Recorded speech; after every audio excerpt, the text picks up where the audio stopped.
بسم اللہ الرحمن الرحیم۔ آج کیونکہ شب دعا ہے، کچھ دعائیہ جملے آپ کی خدمت میں کہ آپ دیکھیں معصومین علیہ الصلوۃ والسلام نے ہمیں کس طرح کہا کہ مومن دعا مانگو۔ اس دعا کے اندر بھی یہ ہے کہ مومن اپنے وجود کی تم نے اصلاح کیسے کرنی ہے۔ مولا فرماتے ہیں جب دعا مانگو تو اس طرح مانگو، اللہم اصلح لی دینی، اے خدا میرے دین کو صحیح کر۔ صلاح دین آج نیٹ ورک میں بندہ رہے پر خرافات اور عقائد کا مسئلہ ہو، قوم کو غالیت کی طرف، نصیریت کی طرف، فضول افکار کی طرف دھکیلا جائے تو یہ اس نیٹ ورک سے نکل جائیں گے۔ آج پنجاب میں ایک ذاکر پہ ایف آئی آر کٹی، اب ایف آئی آرز کبھی کبھی غلط بھی کاٹتے ہیں، کبھی کبھی اس ذکر کو روکنے کے لیے بھی کاٹتے ہیں، لیکن واقعاً بعض اوقات بعض لوگوں کے کلام کو سنا جاتا ہے، کبھی حضرت جبرائیل کی توہین کی جاتی ہے۔ اب وہ اپنے بلبوتے پہ مثلا امیر المومنین کی فضیلت بڑھاتے ہیں، اس کے نتیجے میں جناب جبرائیل کی توہین کرتے ہیں۔ کہاں لکھا ہے؟ کیا فضائل امیر المومنین غلط ہیں کہ آپ کسی عظیم شخصیت کو گرانا شروع کر دیں؟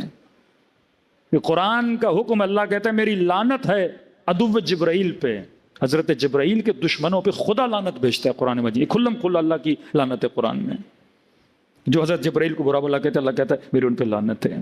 عقائد اور خرافات پیدا کی جائیں، یہاں فرماتے آج کی رات یہ دعا کرو، اللہم اصلح لی دینی، اے خدا میرے دین کی اصلاح فرما۔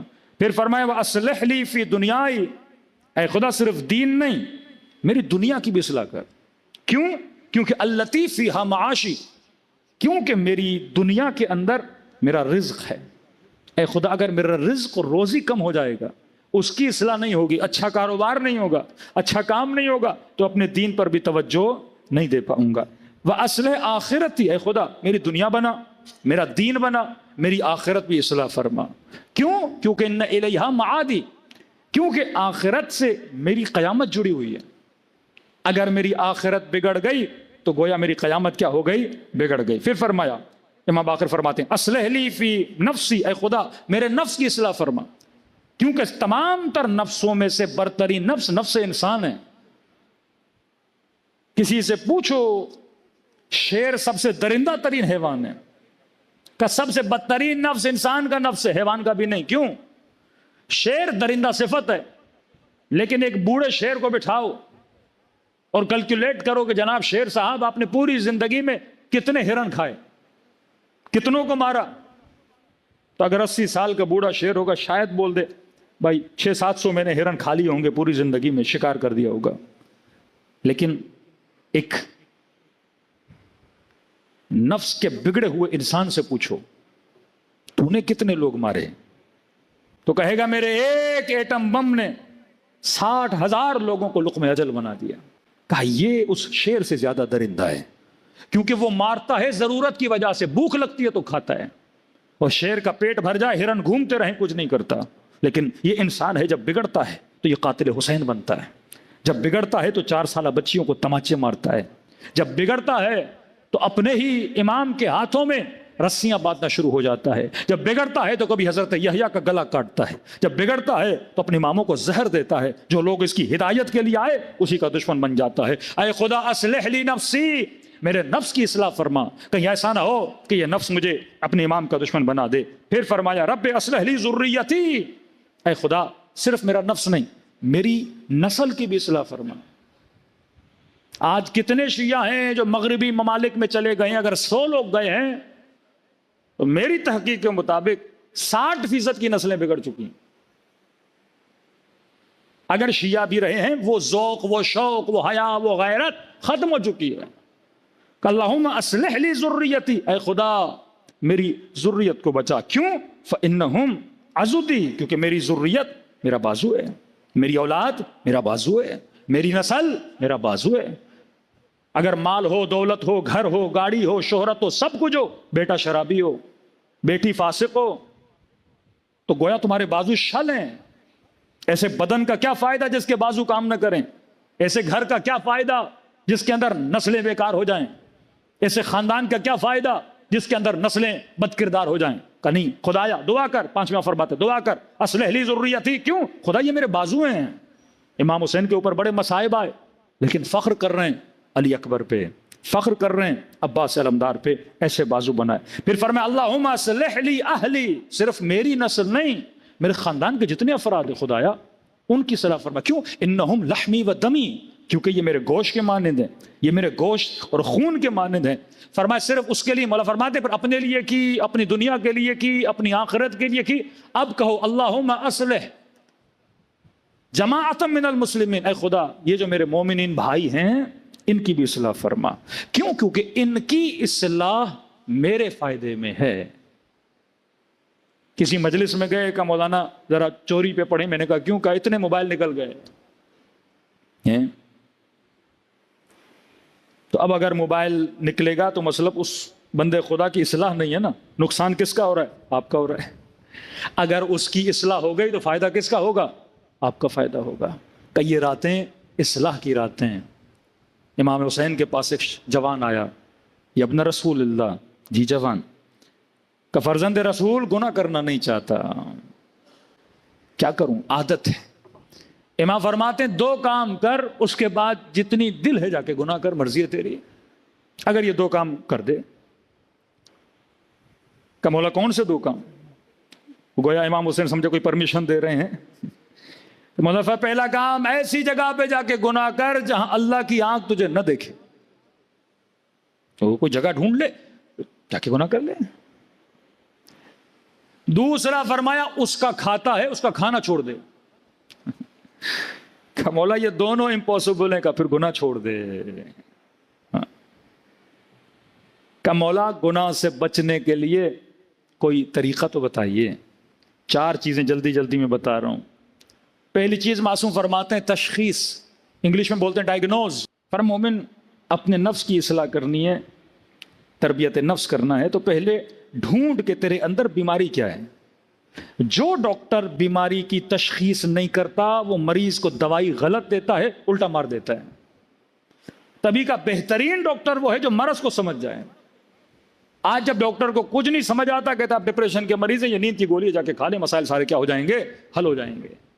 تشخیص مرض، بیماری کی تشخیص.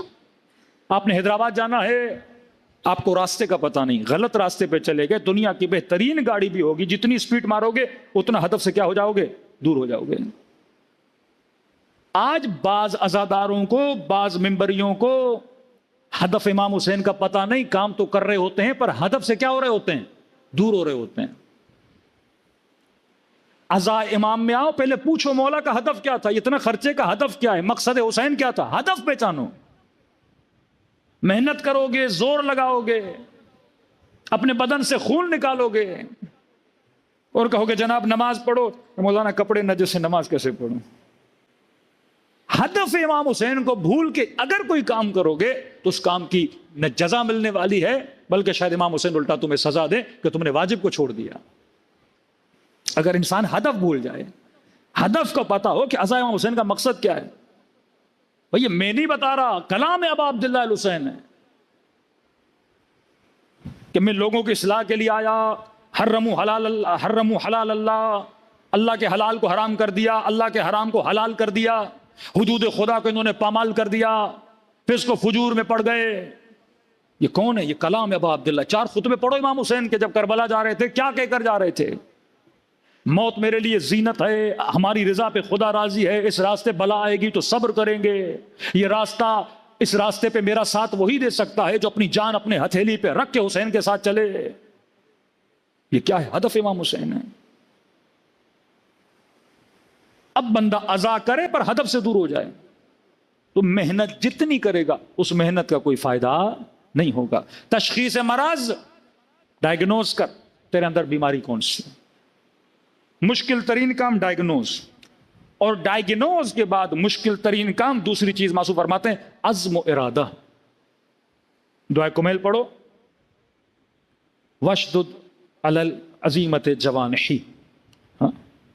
اے خدا میرے اعضاء کو اتنی طاقت دے، عزم دے، ارادہ دے کہ یہ تیرے حکم کے پابند رہیں اور کبھی تیرے مخالفت میں آگے نہ بڑھیں. امام کے پاس شخص آیا، امام نے فرمایا میں نے سنا ہے لوگوں سے کہ تمہارے اندر تکبر ہے. چھٹے امام، مولا لوگ شکایت کرنے کہاں کہنے تمہارے اندر غرور ہے. مولا کیا کروں غرور کو؟ اب ڈائگنوز ہو گیا کہ اس کے اندر تکبر ہے. مولا فرماتے اس کے ڈائگنوز کا علاج یہ ہے کہ اپنے وجود کے اندر تواضع پیدا کر, جھکنا. ٹھیک ہے مولا. اپنے علاقے کا امیر ترین بندہ, باغوں کا مالک, اپنے غلام کو کہا جا ایک تشت لے کر آ, بڑی پلیٹ لے کر آیا کہ اس کے اوپر کھجوریں ڈال کے لا. مسجد کے باہر گیا, تشت کو اپنے سر پہ رکھا اور کھجوریں بیچنے لگا. بیٹا آیا, بابا کیا کر رہے ہو؟ رشتہ دار آئے, کیا کر رہے ہو؟ بھائی آئے, چچا آئے, کہ کیا کر رہے ہو؟ کہ میں تو کھجوریں بیچوں گا. کہ اتنا مالدار, باغوں کا مالک, غلاموں کا مالک. یہاں تک اس کے رشتہ داروں نے کہا تم نے ہم سب کو ذلیل کر دیا ہے. اس نے کہا کہ میرے چھٹے امام نے کہا کہ اپنے وجود میں تکبر کو ختم کر کے تواضع پیدا کر. تو اپنے اس تکبر کے بت کو توڑ رہا ہوں اور امام کی تسلیم میں آیا ہوں. فرمایا تشخیص, اس کے بعد عزم و ارادہ. تیسری چیز فرمایا دعا. یہ آج کی رات دعا کی رات ہے. دعا مانگ, اے خدا میں نے تشخیص بھی دی ہے, ارادہ بھی کیا ہے, اب دعا کر رہا ہوں کہ تو مجھے اس راستے پہ چلنے کی توفیق بھی عطا فرما. کل بھی کہا دعا شمر بھی مانگ رہا تھا پر ہدایت نہیں ملی, دعا حر نے مانگی, حر کو ہدایت ملی. چوتھی چیز ہے عمل اور تکرار عمل. اگر پتہ چل گیا کہ یہ تشخیص ہے, دعا بھی کر لیے, اب اس راستے پہ چلو. ابو بصیر چھٹے امام کے شاگرد, ان کا ایک دوست تھا شرابی, زانی, فاسق, فاجر, حرام کی کمائی میں لت, لیکن چاہنے والا تھا, چھٹے امام سے پیار بھی کرتا تھا. ابو بصیر کہتا ہے میں نے اس کو بڑا سمجھایا, نہ کر. کہنے لگا اب زندگی گناہ میں گزر گئی, اب چھوڑوں گا پتہ نہیں اللہ جنت میں بھیجے بھی کہ نہیں بھیجے, تو یہ 4 چیزیں کر کے ہی مروں تو اچھا ہے. ابو بصیر کہتا ہے اس پہ کوئی اثر ہی نہیں ہوتا تھا سمجھانے کا. ایک دن میں نے کہا میں جا رہا ہوں امام جعفر صادق کی خدمت میں, تو اگر کچھ ہو تو مولا کو کہوں تمہارے لیے کوئی علاج بتائیں, ان چیزوں سے نکلو. کہ اگر تمہارے مولا نے کوئی راستہ دکھایا تو میرا تم سے وعدہ ہے میں ساری چیزیں چھوڑ دوں گا. کہا ٹھیک ہے. ابو بصیر کہتے ہیں چھٹے امام کی خدمت, میں نے کہا مولا دوست بڑا اچھا ہے لیکن بیماریوں میں ہے, ناچ گانوں میں, ان چیزوں میں, موسیقی میں, بے حیائی میں. امام نے کہا اس نے کیا کہا, اگر آپ اسے کوئی راستہ بتائیں وہ سب کچھ چھوڑ دے گا. امام نے فرمایا اسے جا کر کہو کہ میں جعفر صادق اس کی جنت کی ضمانت لیتا ہوں, فرزند رسول ہیں, میں جعفر صادق ضمانت دیتا ہوں, گارنٹی دیتا ہوں جنت میں جائے گا. شرط یہ جتنا حرام کا کمایا ہے اللہ کی راہ میں دے, گناہ کو چھوڑ دے, بدکاری کو چھوڑ دے. ہاں ہم لکھ کے دیتے ہیں, پریشان ہو جنت میں جائے گا. ابو بصیر کہتا واپس آیا, اس شخص سے ملا, میں نے کہا تمہارے خوشخبری ہے. کہ کیا؟ کہ فرزند رسول نے تمہاری جنت کی ضمانت دی. اسے یقینی نہ آئے. کہ جنت تو سلمان کو ملی, جنت تو اصحاب حسین کو ضمانت, مجھے جنت کی ضمانت لکھ کے دیں گے؟ کہ لکھ کے دے رہے ہیں کہ وہ شفاعت کریں گے تمہاری اور پکا جنتی ہو. شرط یہ ہے, یہ حرام برام برائیاں کیا کر دو چھوڑ. عزم چاہیے نا, ارادہ چاہیے. ڈائگنوز ہو گیا اس کی بیماری, معصوم نے دعا بھی کر دی کہ اب تو عمل کر. ابو بصیر کہتے ہیں کئی مہینے گزر گئے, خبر ملی کہ میرے اس دوست کے حالات بڑے برے ہو گئے ہیں. امیر آدمی, غلام رکھنے والا, کنیزیں رکھنے والا کا حالات بگڑ گئے ہیں. اور بصیر کہتا ہے میں جلدی کیا کوئی ضرورت پڑا تو اس بندے خدا کو دے دوں. دروازے پہ دستک دی, اس نے تھوڑا دروازہ کھولا, اندر آنے دے. بصیر ابھی نہیں, کچھ گھنٹے گزرے پھر آؤ. کہ کیوں؟ کہ میرے بدن پہ لباس نہیں ہے. کیا مطلب؟ اور بصیر تمہارے مولا نے کہا تھا جتنا حرام کا ہے دے دے, میں نے سب دیا, سارے کپڑے دے دیے, ایک کرتا ہے جو حلال کا ہے, وہ پہنتا ہوں, میلا ہوتا ہے دھوتا ہوں, انتظار کرتا ہوں جب سوکھ جائے پھر پہنوں, 2-3 گھنٹے کے بعد آنا تاکہ وہ لباس پہنوں. اور بصیر کہتے ہیں آنکھوں میں آنسو آئے, دوڑا گیا, گھر سے چند کپڑے لیے اور اس مومن اور بندے خدا کو دیے. کہ کچھ مہینے کے بعد بیمار ہوا اور اس کے بعد دنیا سے چلا گیا. پھر میں امام جعفر صادق سے ملنے گیا, جب ملا تو مولا میرے استقبال کے لیے کھڑے تھے اور مجھے سینے سے لگا کر کہا ابو بصیر جو ہم نے تیرے دوست سے وعدہ کیا تھا ہم نے وعدہ پورا کر دیا. اس کی شفاعت کر دی اور وہ جنت کی طرف کیا ہو گیا ہے, روانہ ہو گیا. جوان ہے رسول خدا کہ یا رسول اللہ گناہ نہیں چھوڑ سکتا. نبی نے سینے پہ ہاتھ رکھا, اللہم اے خدا اس کے گناہ کو معاف فرما، اس کے قلب کو طاقت عطا فرما، اس کے اندر عزم و ارادے کو پیدا فرما، ہور بنا ارادے کی وجہ سے۔ یہاں وہی ٹکتا ہے جس کا ارادہ مضبوط ہو، اس راہ میں وہی چل سکتا ہے جو مضبوط الارادہ ہے۔ پتا چلا یہ بیماری ہے، یہ گناہ ہے، یہ راہ غلط ہے، اسی وقت چھوڑ دو۔ ہاں ارادہ کرنے میں محنت ہے، لیکن کرنے کے بعد زحمت نہیں ہے، پھر انسان کی اللہ مدد کرتا ہے، پھر وہ حق کے راستے پہ چلتا